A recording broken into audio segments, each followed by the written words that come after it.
আমাদের সমাজে এমন কিছু কাজ কর্ম প্রচলিত রয়েছে, রমজানুল মুবারক আসলেই এর শেষের দিকে যখন চলে যায় তখন আমাদের মুসলমান ভাইদের মাঝে এক শ্রেণীর মাঝে এমন হয় শবে কদর নিয়ে বাড়াবাড়ি শুরু হয়ে যায়।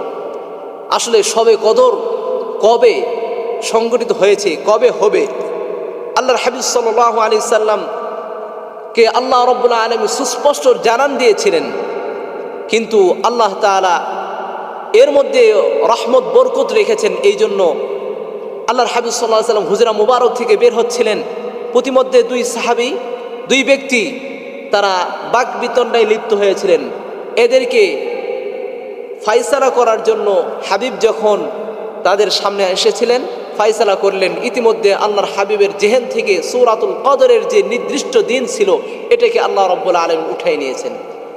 এই সুস্পষ্ট হাদিস থাকার পরেও আমাদের সমাজের মধ্যে এক শ্রেণীর ভাই এমন রয়েছে, তারা বলে শবে কদর 27 রজনীতেই হবে।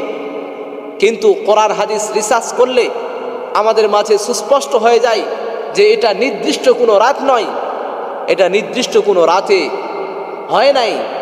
আল্লাহ রাব্বুল আলামিন কয়েকটি রাতকে দিয়েছেন। আমরা হাদিসগুলো আপনাদের সামনে পেশ করার চেষ্টা করব, পর্যালোচনা করব, ইনশাআল্লাহ এর মধ্যে আমরা পেয়ে যাব। আল্লাহর হাবিব সাল্লাল্লাহু আলাইহি সাল্লাম সহিহ বুখারীতে এসেছে 2017 নম্বর হাদিসে তিনি বলেন, তাসাহহারু লাইলাতুল কদরি ফিল আশরিল আওয়াখির মিন রমাদান। সহিহ বুখারীতে এসেছে আল্লাহর হাবিব বলেন, তোমরা তাসাহহারু লাইলাতুল কদরে অনুসন্ধান করো, কদরের রজনী তোমরা অনুসন্ধান করো, ফিল আশরিল আওয়াখির মিন রমাদান, রমজানের শেষ দশকে। সুস্পষ্ট হাদিস দ্বারা আমরা বুঝতে পারলাম শবে কদর শুধু 27 রজনীতেই নয়। এই চিন্তাধারা নিয়ে বসে থাকা ঠিক হবে না। আল্লাহর হাবিব সুস্পষ্ট জানান দিলেন যে শবে কদর এটা 27 রজনীতে হবে না, এমনটা না, এটা রমজানের শেষ দশকে আমাদেরকে অনুসন্ধান করার জন্য, তলব করার জন্য হাদিসে সুস্পষ্ট তিনি জানান দিলেন। প্রশ্ন আসে, শেষ দশকের কোন রাতগুলো আমরা অনুসন্ধান করব? আমরা তো নিজেরা অনেকে অনেক কথা বলে থাকি, হাদিস থেকে আমরা জানবো।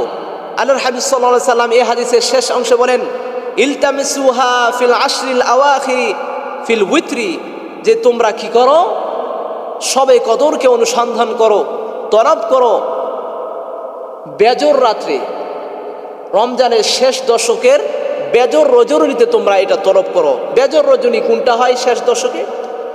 আমরা জানি 21তম রাত, এভাবে 23তম রাত, 25তম রাত, 27তম রাত, 29তম রাত। তাহলে আমরা এখান থেকে 5টি রাত পেয়ে যাচ্ছি। 10 দিনের মধ্যে, 10 রাত্রের মধ্যে আমরা 5টি রাত পেয়ে যাচ্ছি। তার নির্দিষ্ট একটি রাতে রাসূল সাল্লাল্লাহু আলাইহি সাল্লাম শবে কদর তলব করার জন্য সুস্পষ্ট হাদিস দ্বারা আমাদেরকে প্রমাণ দিচ্ছে না।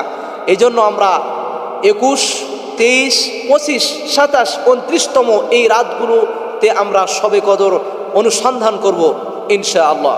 সম্মানিত সুধী, তবে 27তম রাত কিছু সাহাবীর মত পাওয়া যায়, 27তম রাতে কিছু সাহাবীর মত পাওয়া যায়। যেমন উবাই ইবনে কাব রাদিয়াল্লাহু তাআলা আনহু থেকে বর্ণিত, তিনি বলেন, ওয়াল্লাহু ইন্নী লা আ'লামু আইয়ু লাইলাতিন হিয়া লাইলাতুন ওয়া হিয়া লাইলাতু 27। তিনি বলেন যে আল্লাহর কসম, ইন্নী লা আ'লামু, নিশ্চয়ই আমি জানি যে আইয়ু লাইলাতিন, ওই রাতটি কোন রাত, ওই রাতটি কোন রাত, তা হচ্ছে ওই রাতটি হচ্ছে সেই রাত যে হিয়া লাইলাতু 27, সেটা হচ্ছে 27তম রজনী, সেটা হবে 27তম রাত। হযরত উবাই ইবনে কাব রাদিয়াল্লাহু তাআলা আনহু এই বর্ণনা দেন। হাদিসটি বর্ণিত হয়েছে সুনান আবু দাউদে 1386 নম্বর হাদিসে। তাহলে একটি বর্ণনা পাওয়া যাচ্ছে।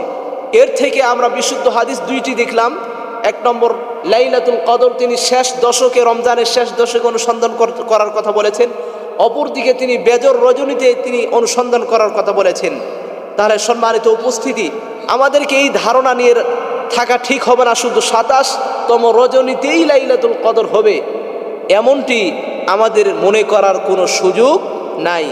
এই জন্য আপনি আমি বুদ্ধিমানের কাজ হবে এটাই যে আপনি আমি যেন লাইলাতুল কদর রমজানের শেষ দশকের বেজর রজনীগুলোতে আমরা কি করে থাকি, আমরা এটা তলব করে থাকি, অনুসন্ধান করে থাকি। কেনই বা অনুসন্ধান করব না?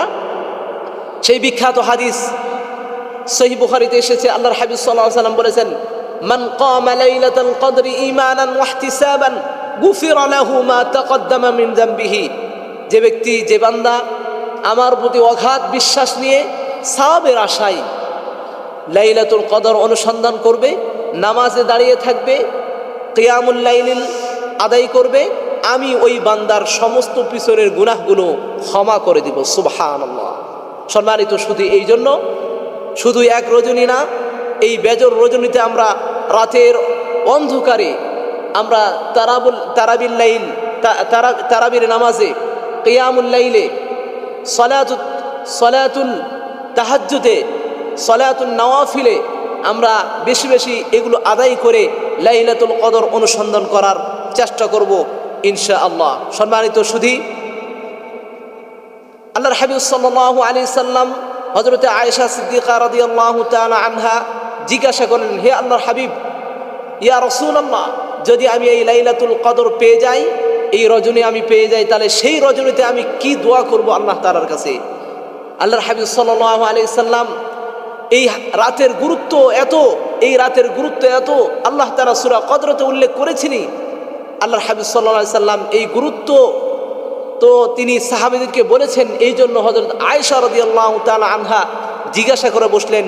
তখন আয়েশা রাদিয়াল্লাহু তাআলা আনহাকে আল্লাহর হাবিব সাল্লাল্লাহু আলাইহি সাল্লাম জবাব দিলেন যে তুমি এই রজনীতে এই দোয়াটি পড়বে।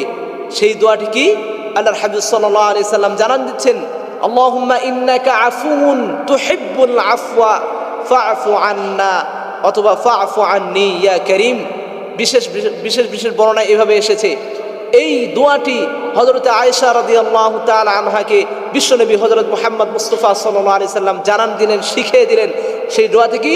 আল্লাহুম্মা ইন্নাকা আফুউন, হে আল্লাহ, অর্থ হচ্ছে হে আল্লাহ আপনি ক্ষমাশীল, আল্লাহুম্মা ইন্নাকা আফুউন কারীমুন, হে আল্লাহ আপনি ক্ষমাশীল এবং আপনি সম্মানিত, তুহিব্বুল আফওয়া, আপনি ক্ষমা করতে ভালোবাসেন, ফা'ফু আন্নি, সুতরাং আপনি আমাকে ক্ষমা করে দিন।